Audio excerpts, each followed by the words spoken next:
I give writing advice, and I teach writing and I teach editing. So it may seem a little strange that the idea of taking advice makes me a bit uneasy, or I have mixed feelings about the concept of taking advice. And whenever I am considering these mixed feelings that I have, I always think of a quote that I heard years ago from Henry Rollins, and I believe it was on a podcast.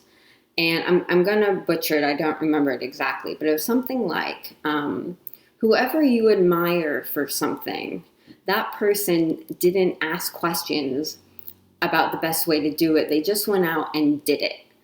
And it was much more eloquent the way that he said it, because it really helped sum up. It resonated with me because it really encapsulated everything that I think about in terms of asking questions for the best way to do something. And I'm not sure if he actually said something about the best way, but it was basically like, hey, you admire someone, you think they're doing something so well, they just went out and started doing that. That was what he was, making a bold statement about. They just went out and started doing it. They didn't ask a million questions to a bunch of different people and were waiting for perfect conditions. Again, these are my caveats, but I think that's such an important sentiment to keep in mind, because taking advice for me is different from listening to advice. And you could say I'm splitting hairs. I get that. But taking advice to me is when someone is very fixated on doing something the best way, and they're constantly learning things that they think will help them, which on the surface seems like what you should be doing, but it is it's putting advice on a pedestal that keeps you in a cycle of just learning, and you're not doing as much as you need to be doing to actually make progress. Because the things that will help you the most come from when something doesn't go your way. And I'm going to link below a couple articles that I have on Copyblogger that I wrote recently that are that talk about this. But one of the articles is called "Permission to Get It Wrong," and I give advice because I find that there's value in what I can teach, because I have experience in subjects that I'm passionate about, and I want to help other people with similar passions. That's why I have this channel. That's why I teach writing and editing. That's why I write and edit myself. So there is value at the core of my motivation. But you making your own mistakes and your own decisions is what crafts the path that you're on. Crafts the path, pave the path, maybe.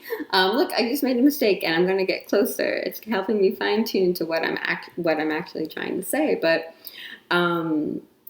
just not being afraid to make mistakes is such an important part of growing as a writer or in any creative work that you do.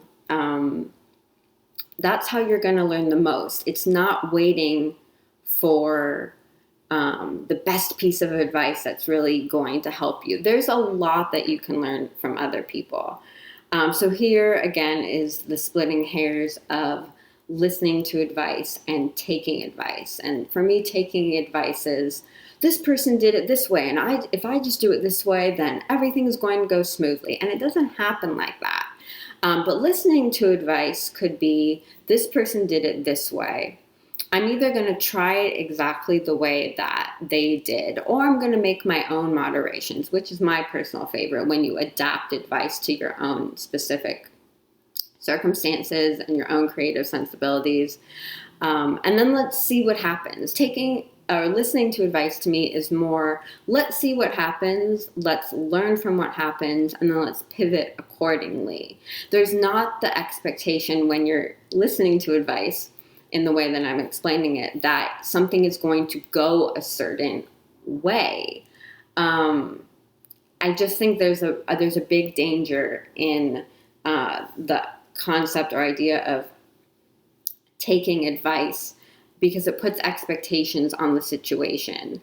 And you don't know, and sometimes it could work out, but what is going to push you forward is if something doesn't work out and then you find a workaround. Because something not working out isn't what holds you back. It's if you stop because you encounter something that holds you back. That's when you lose momentum, you get too confused. Any obstacle should be like, okay, that didn't work out. What's my workaround? Maybe it's short term, maybe it's long term, but what's another way? And you're a creative person because you watch my videos. So if something ever doesn't go your way, it's not because the advice was bad. It was the expectation that you put on the advice.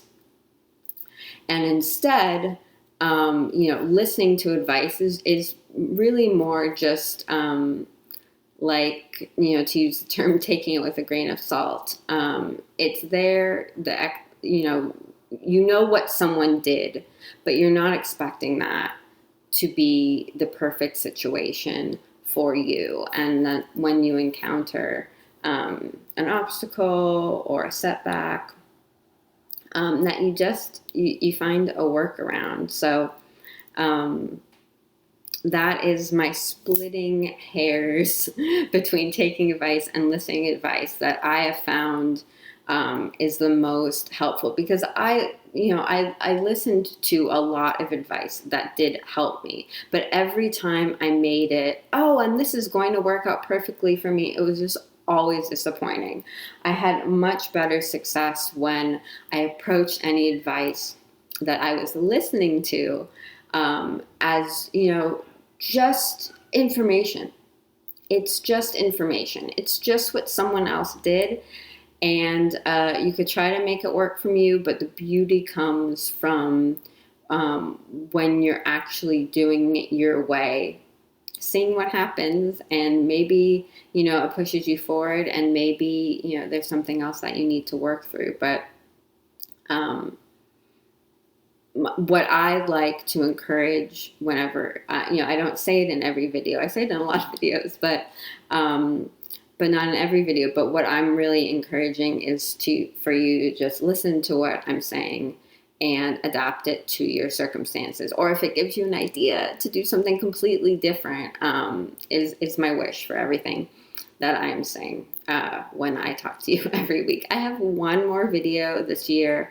There'll be one more video before the end of the year, and then I'm taking my holiday break. It is not forever. It's just around the holidays. I like to take some downtime to recharge, encouraging you to do that too, but you do it your way, whatever recharging looks like for you. So one more video if you're not already subscribed to the Revision Fairy channel. I would love to have you join me every week, especially when I get back from break, but start now by subscribing. Click that red subscribe button below the video and tap the notification bell so that when I do start posting videos in 2021, probably mid to late January, you get a little note letting you know I have something new for you to check out. Give this video a like if it will maybe put you a little more at ease about all the advice out there, and that you feel comfortable listening to what resonates with you and making your own mistakes, because the more we befriend mistakes, the less frustrations we will have. So thank you. I'll talk to you soon.